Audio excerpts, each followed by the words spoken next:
Ողջույն սիրելիներս, այսօր միասին կպատրաստենք ծաղկակաղամբ։ Ծաղկակաղամբը նախապես մասերի եմ բաժանել, հիմա կուղարկեմ եղմանջրի մեջ, կմնա 5-ից 7 րոպե, որից հետո դուրս եմ բերում և արդեն սկսում եմ պատրաստել։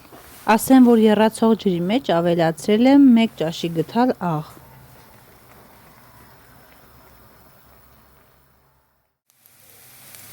Սոխը բուսայուղի մեջ տապակում եմ, որից հետո ավելացնելու եմ ծաղկակաղամբը։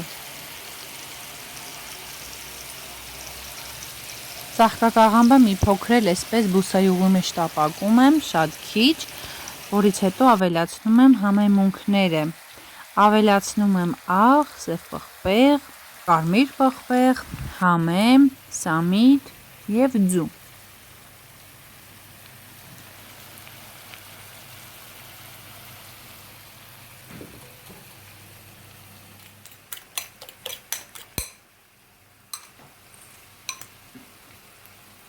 Ձուն մի լավ տարածում եմ ծաղկակաղամբի վրա, այսպես մնում է և վերջ, արդեն պատրաստ է, կարող ենք ուտել։